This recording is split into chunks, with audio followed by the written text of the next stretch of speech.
오늘 하나님께서 우리에게 주시는 말씀은 누가복음 10장 25절에서 37절까지 말씀입니다. 어떤 율법 교사가 일어나 예수를 시험하여 이르되 선생님, 내가 무엇을 하여야 영생을 얻으리이까? 예수께서 이르시되 율법에 무엇이라 기록되었으며 내가 어떻게 읽느냐? 대답하여 이르되 내 마음을 다하며 목숨을 다하며 힘을 다하며 뜻을 다하여 주 너의 하나님을 사랑하고 또한 내 이웃을 내 자신같이 사랑하라 하였나이다. 예수께서 이르시되 네 대답이 옳도다. 일어나라 너는 살리라 하시니 그 사람이 자기를 옳게 보이려고 예수께 여짜오되 그러면 내 이웃이 누구이니까?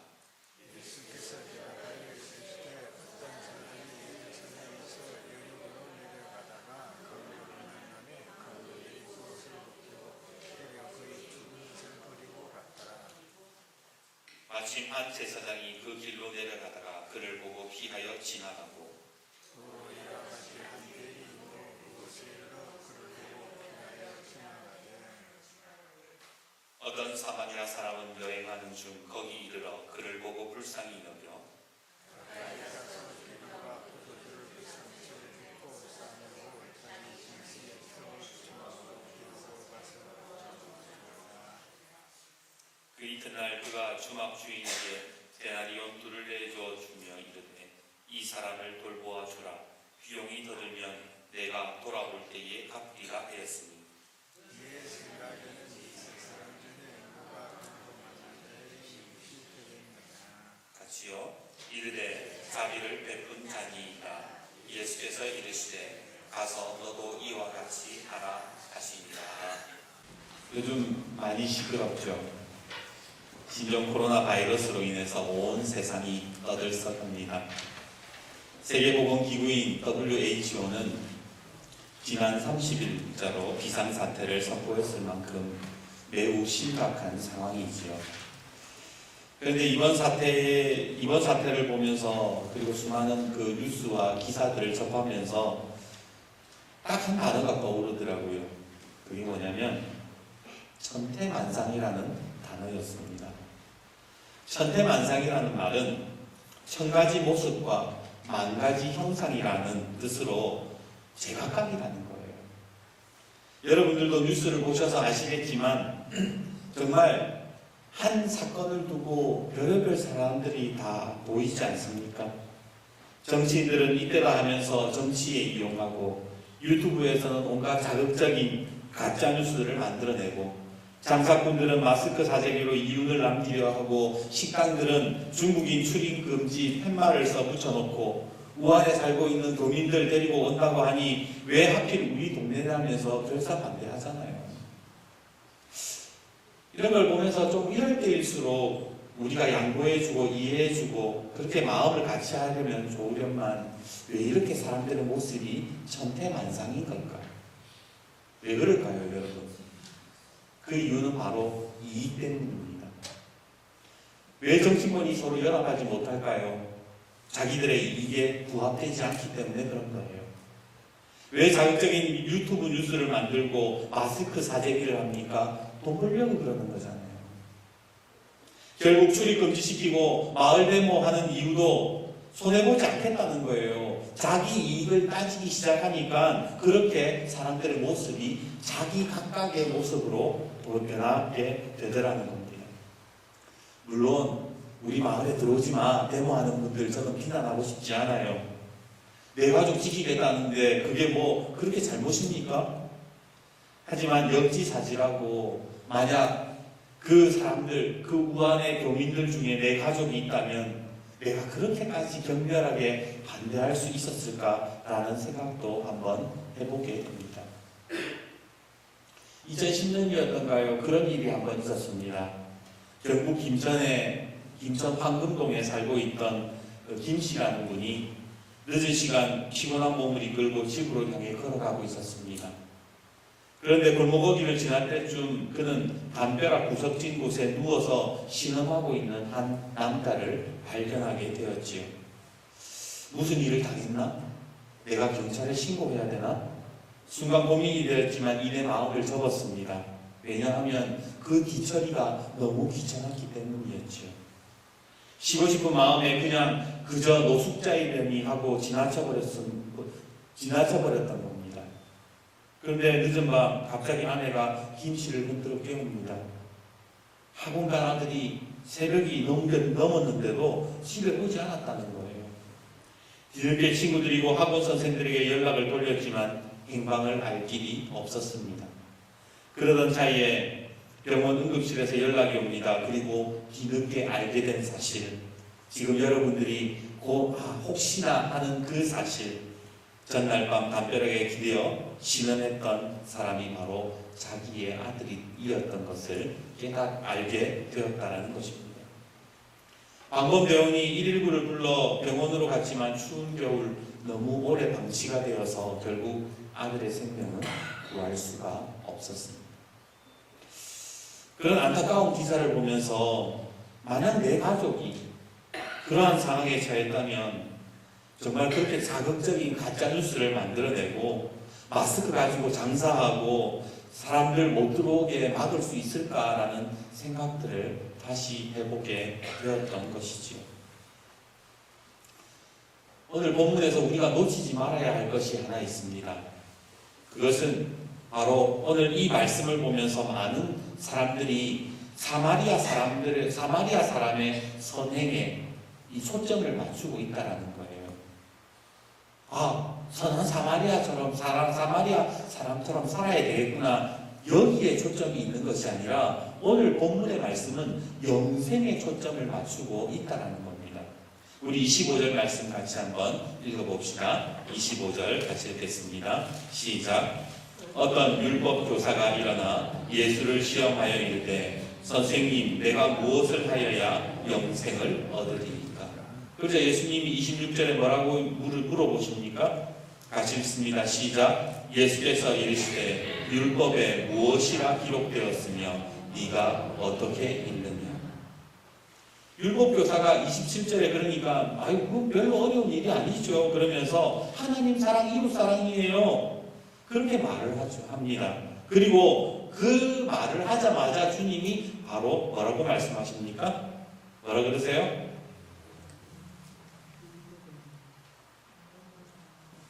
28절. 네 대답이 옳도다. 이를 행하라. 그리하면 살리라. 잘 안 해. 어떻게 하면 영생하는지 너 잘 알고 있네. 그렇게 한번 살아봐. 그게 바로 오늘 주님의 말씀인 거예요. 그러면 선한 사마리아 이야기는 주님께서 왜 하신 걸까요? 그것은 어떤 사람이 어디까지가 내 이웃인지, 내가 어떻게 이웃을 사랑해야 되는지 이 율법사가 몰랐기 때문에 예수님이 바로 사마리아인의 이야기를 하셨다라는 겁니다. 그렇습니다. 오늘 본문의 말씀은 그냥 착하게 살아라, 선행을 베풀어라, 이것이 중요한 것이 아니라 바로 우리의 영원한 삶, 영생과 관련이 있는 중요한 말씀이라는 거예요. 여러분, 주보에 있는 그림 한번 보시겠어요? 제가 오늘 주보에 또 그림 하나를 그렸습니다. 앞에 여기 보시면은 빈센트 반 고흐, 이름만 들어도 다 아는 그 빈센트 반 고흐가 그린 선한 사마리아인이라는 그림이에요. 제목이 선한 사마리아인입니다. 그래서 오늘 본문의 말씀을 가지고 이 고흐가 그림을 그렸는데, 그림을 보시면 중앙에 이 두 사람이 보이죠. 모자 쓴 사람이 누구일 것 같아요? 모자 쓴 사람이 사마리아 사람, 그죠? 그리고 머리에 붕대를 감은 사람이 오늘 강도 만난 사람입니다. 그런데 이 사마리아인의 모습을 한번 보십시오. 강도들을 만나 초죽음이 된 사람을 자기 힘겹게 나귀에 이렇게 올리려고 하는데 혼신의 힘을 다하는 그런 모습이 보이지 않습니까? 무게를 이기려고 뒤로 젖혀진 상체와 머리, 힘을 받으려고 말에 밀착해서 사람을 들러 올리는 어깨와 팔, 이 종아리 근육 한번 보세요. 힘겹게 막 위로 올리고 있잖아요. 근데 재밌는 거는 이 말인지 노새인지는 모르겠는데 이 미물까지도 그런 주인의 마음을 알아서 다리에 힘을 탁 주고 바치고 있는 것을 지금 고흐가 그리고 있는 거예요. 근데 고흐가 정작 이 그림을 통해서 이야기하고 싶었던 게 있대요. 그게 뭐냐면 바로 이 두 사람이 아닌 그 옆에 있는 다른 사람들이에요. 이 사마리아인 옆쪽에 왼쪽 하단 쪽에 그림을 한번 보십시오. 누군가의 그 뒷모습이 이렇게 걸어가고 있는 모습이 보이지 않습니까? 그리고 그 길을 쭉 따라 올라가면 또 한 사람의 뒷모습이 있어요. 그죠? 그래서 왼쪽 하단에 한 사람의 뒷모습, 그리고 왼쪽 상단에, 그리고 희미하게 보이는 사람의 그 모습이 실루엣이 보이지요. 근데 고흐가 이 그림을 그린 이유가 뭐냐? 지금 이 제사장, 오늘 본문에 나오는 이 제사장, 그죠? 강도당한 사람을 보고 그냥 지나친 사람이 제사장과 레위인이잖아요. 근데 이 사람들은 아주 흐릿하게 그려놓았던 이유가 뭐냐면 하나님이 기억 안 한다는 거예요. 지금 이 장면을 하나님의 눈으로 보시는 장면이라고 여러분 한번 생각해 보세요. 하나님이 기억하시는 사람은 어떤 사람이냐? 바로 선한 사마리아인 같은 이런 사람이라고 이야기를 하고 있다는 겁니다. 마태복음 7장 22절에서 23절 뭐라고 말씀하는지 아세요? 그날에 많은 사람이 나더러 주여 주여 우리가 주의 이름으로 선지자 노릇하며 주의 이름으로 귀신 쫓아내며 주의 이름으로 많은 권능을 행하지 아니하였나이까 하리니 그때에 내가 그들에게 밝히 말하되 내가 너희를 도무지 알지 못하니 불법을 행하는 자들아 내게서 떠나가라 하리라. 나는 분명히 신앙생활 열심히 했는데 나는 정말로 귀신도 쫓아낼 줄 알고 주여 주여 하면서 신앙생활 열심히 했는데 예수님이 난 널 모른다고 얘기한다는 거예요. 지금 고흐가 이야기하고 싶은 것도 이거예요. 예수 열심히 믿는다고 하면서 정말로 교회 열심히 다닌다고 하면서 주님이 기억하지 못하는 그런 인생들을 이 사람들은 살고 있더라는 겁니다. 그러면 하나님이 기억하시는 사람은 어떤 사람입니까? 어떤 사람이 하나님이 지금 이 장면처럼 고흐의 그림처럼 딱 선명하게 기억하실 수 있는 사람이 어떤 사람입니까? 바로 선한 사마리아인. 자기의 행위가 선한지도 모르는 채 그냥 하나님의 말씀인지도 하나님이 명령하신 것인지도 잘 모르는 채 그냥 선행을 베푸는 사람이 오히려 하나님이 기억하신다는 거예요. 마태복음 25장 37절 제가 읽어드릴게요. 이에 의인들이 대답하여 이르되 주여 우리가 어느 때에 주께서 줄이신 것을 보고 음식을 대접하였으며 목마르신 것을 보고 마시게 하였나이까. 그러자 40절에 주님이 뭐라 그러세요? 임금이 대답하여 이르시되 내가 진실로 너희에게 이르노니 너희가 여기 내 형제 중에 지극히 작은 자 하나에게 한 것이 곧 내게 한 것입니다. 우리가 어떻게 사는 신앙생활하는 것이 진짜 영원히 사는 하나님이 기억하시고 영원한 생명을 사는 삶인지를 우리는 고민할 수 있어야 된다는 거예요. 이와 반대로 반쪽짜리 신앙을 가진 사람들은 이렇게 말할 것입니다. 그들도 대답하여 이르되 주여 우리가 어느 때에 주께서 줄이신 것이나 목마르신 것이나 나그네 되신 것이나 헐벗으신 것이나 병드신 것이나 옥에 갇히신 것을 보고 공양하지 아니하였더이까. 이에 임금이 대답하여 이르시되 내가 진실로 너희에게 이르노니 이 지극히 작은 자 하나에게 하지 아니한 것이 곧 내게 하지 아니한 것입니다. 오늘 많은 기독교인들이 반쪽짜리 신앙을 가지고 살아요. 오늘 율법사가 알고 있는 것이 무엇입니까? 첫 번째 되는 계명은 하나님 사랑하는 거예요. 두 번째 되는 계명은 이웃 사랑하는 거예요. 그렇게 대답은 잘했어요. 그런데 정말로 그가 하지 못한 게 뭐예요? 두 번째 계명이었잖아요. 반쪽짜리 신앙을 가지고 있었다는 거예요. 오늘날 많은 기독교인들이 착각하는 게 이겁니다. 나는 하나님 사랑하면 돼. 예수만 잘 믿으면 돼. 그런데 성경은 분명히 말씀합니다. 하나님만 사랑하는 것이 아니라 하나님 사랑, 이웃 사랑이라고. 언젠가 존경하는 교수님이 저에게 이런 이야기를 합니다. 했습니다. 관광과 여행은 달라요. 관광은 차 안에만 가만히 앉아서 구경하는 것이고, 여행은 버스에 내려서 경험하는 것, 그게 여행이라고 해요. 그런데 예수 믿는 사람은 이 세상에 관광이나 여행객으로 사는 사람들이 아닙니다. 예수 믿는 사람들은 관광객이나 여행객이 아닌 순례자로 살아야 합니다. 주님의 길을 따라 걸으며 나도 그렇게 살아가기를 바라는 순례자 말입니다. 오늘 우리 기독교의 모습은 어떻습니까? 교회라는 버스에 가만히 앉아서 구경만 하고 있지는 않습니까? 저기 우한폐렴이 나와 무슨 상관이 있습니까? 지네들이 이상한 음식 먹고 지네들이 병 걸린 거지. 저 중국 저 미개한 인간들 다 내쫓아야 돼. 저것들이 700이라는 친구는 다 퍼뜨리잖아. 우리는 그냥 마치 교회라는 버스 안에서 그냥 창밖을 바라보고 그냥 혼자 중얼거리는 사람들처럼 그렇게 살아가고 있지는 않습니까? 지금 우리가 해야 될 일이, 해야 할 일들이 뭡니까? 우리가 지금 이 시대 속에, 이 세대 속에 우리가 어떤 일들을 해야 할지 우리는 그 누구도 고민하는 사람들이 없더라는 거예요. 그냥 이 버스가, 이 교회 버스가 천국 데려다 주기를 바라면서 그냥 앉아있는 그런 모습들이 오늘 우리 속에 있지 않냐는 겁니다. 근데 주님은 뭐라 그러세요? 28절에 이를 행하라. 그리하면 살 것이다. 살 수 있는 방법을 얘기하시는 거예요. 너네들이 진짜 영원히 살아갈 수 있는 방법이 뭔지 알아? 행하는 거야. 그러셨다는 겁니다.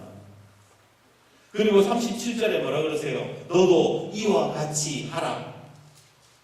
해라는 거예요. 움직이라는 거예요. 오늘 우리 교회 2020년도 표어는 행함과 진실함입니다.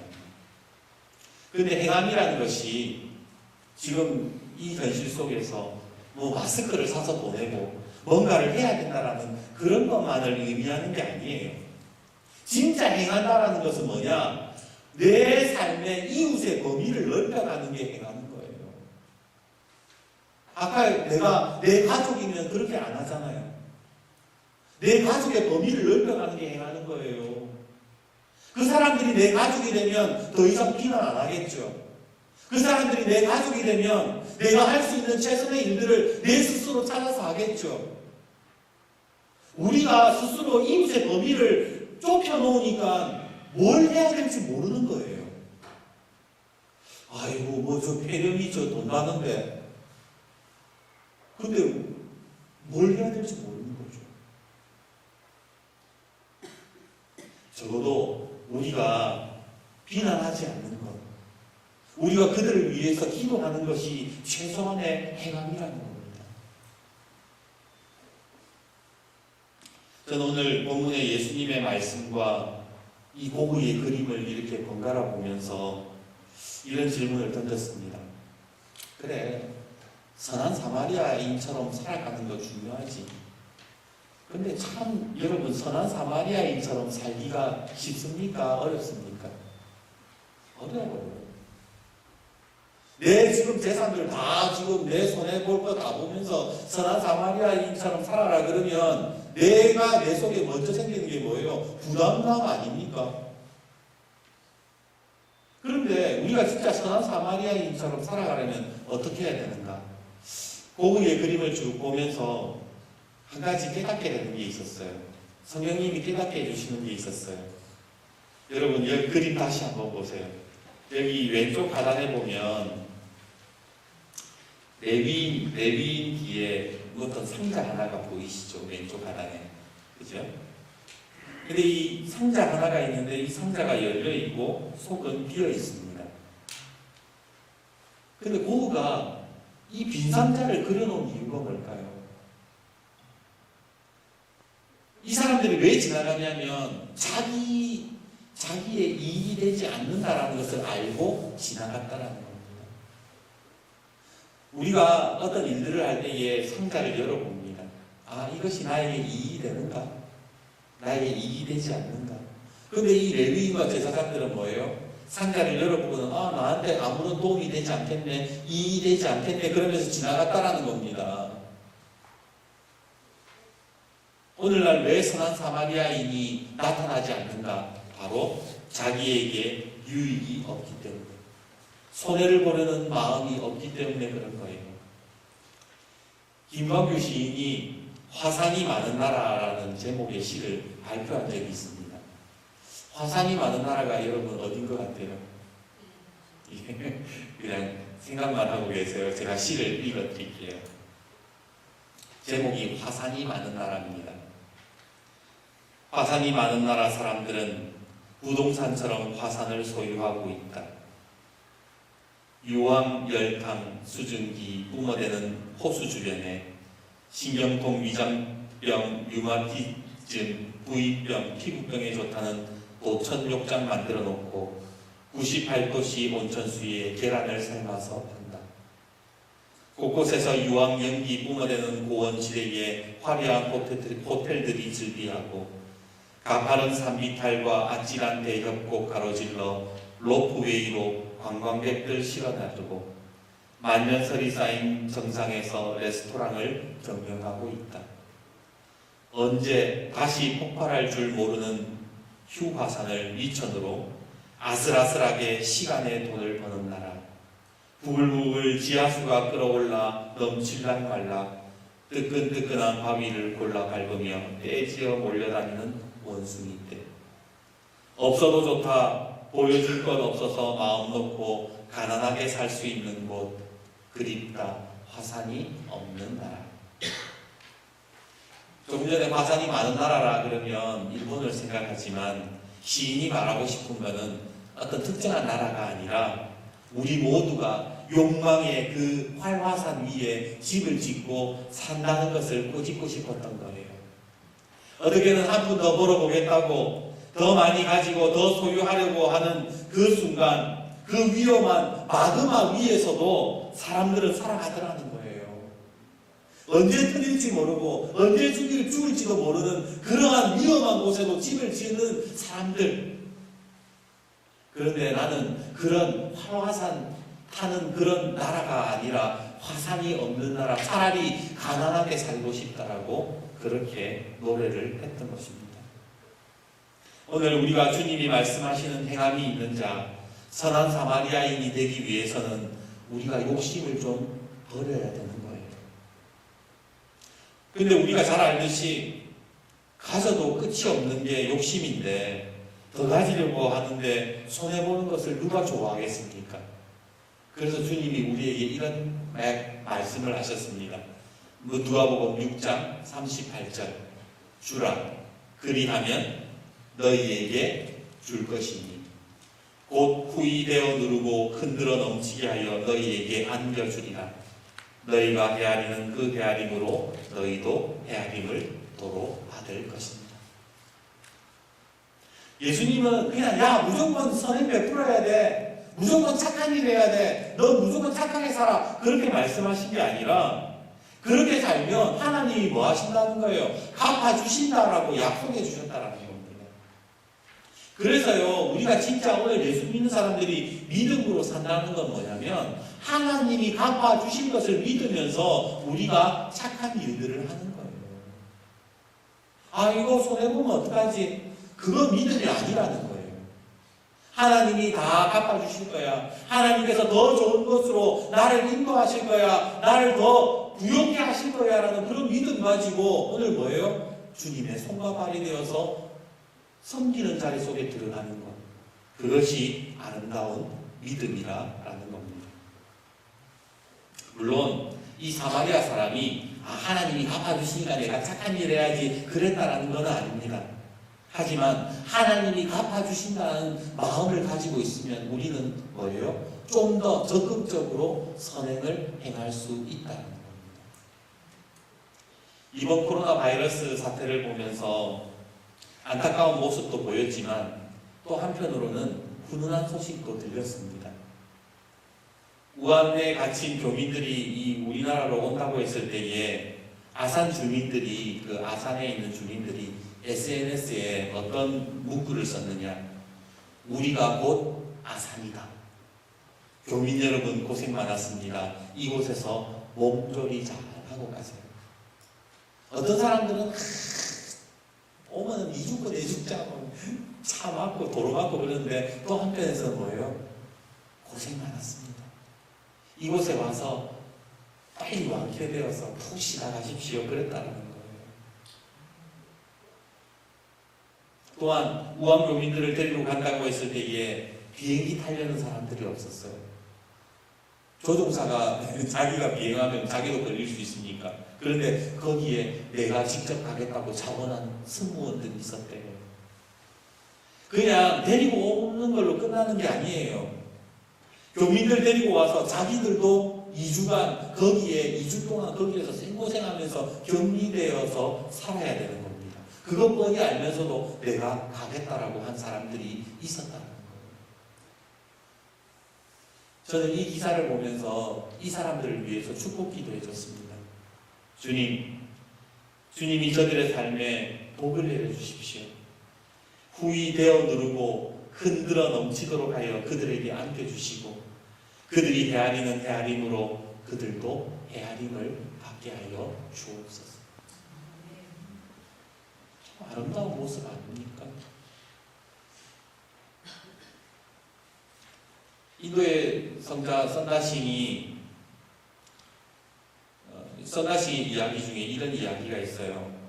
눈이 엄청나게 많이 온 어느 날 이 선다싱이 인도의 성자 선다싱이 복음을 전하기 위해 산길을 걸어가고 있었습니다. 때마침 같은 길을 걸어가는 한 나그네를 만나게 되었고 두 사람은 친구 삼아 눈이 쌓인 험난한 산길을 걸어가고 있었지요. 그런데 가다 보니 또 쓰러진 사람 한 사람을 발견하게 됩니다. 그때 선다싱이 함께 길을 가던 나그네에게 제안합니다. 우리 이 사람 업고 갑시다. 데리고 갑시다. 그러자 동행하던 사람이 이렇게 말합니다. 춥고 험한 길에 이 사람 구하려다 우리 둘 다 죽을 수 있어요. 그리고는 혼자 길을 떠나버렸습니다. 선다싱은 차마 그 나그네를 버리고 갈 수가 없어서 같이 죽더라도 결심하고는 한번 같이 데리고 가야겠다 결심하고는 그 사람을 등에 업고 걸어가기 시작합니다. 그런데 신기합니다. 한참을 가다 보니 몸은 뜨거워지고 땀이 흐르기 시작합니다. 그리고 등에 업고 가던 사람이 그 선다싱의 몸의 열기로 인해서 몸이 녹기 시작하면서 의식을 되찾게 되었지요. 이윽고 나그네는 의식을 찾았고 두 사람은 또 함께 길을 걷게 되는데 한참 가다 보니 그 앞에 길에 쓰러져 있는 사람을 발견하게 됩니다. 그 사람이 누구였을까요?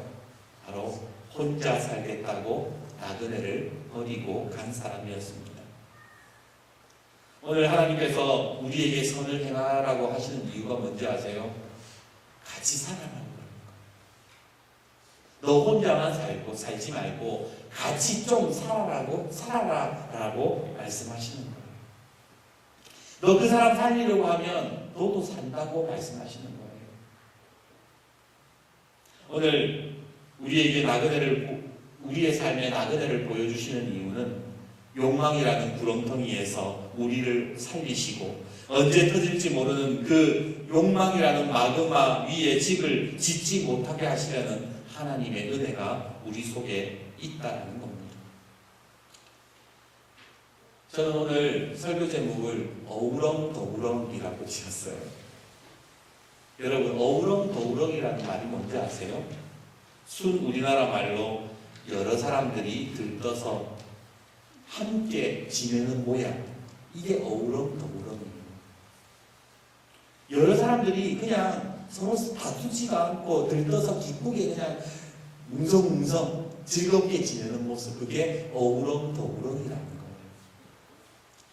무덤 빼고 중국을 비난하기보다 과도한 불안감으로 이유 없이 사람들을 배척하기보다 좀 힘들더라도 어우렁도우렁 그렇게 살면 얼마나 좋을까요? 하나라도 더 가지려고 마그마 위에 집 짓지 말고 좀 없어도 어우렁도우렁 하면서 하나님 같이 섬기면 얼마나 좋을까요? 이 어우럼 도우럼은 오늘 사마리아인 이 한 사람으로부터 시작이 됩니다. 진정한 이웃이 내 이웃의 범위를 넓혀갈 때에 바로 어우럼 도우럼이 시작이 되는 것입니다. 오늘 교회도 어우럼 도우럼, 광덕마을도 어우럼 도우럼, 하나님의 지으신 이 세계가 우리 이웃의 범위를 넓혀가며 어우럼 도우럼하면 참 좋겠습니다. 오늘 저와 여러분이 주님의 말씀을 잘 감당하여 순종하며 선한 사마리아인이 되어서 이웃의 지경을 넓혀가고 어우럼 도우럼하는 우리 모든 주의 백성들이 되기를 주님의 이름으로 축복합니다.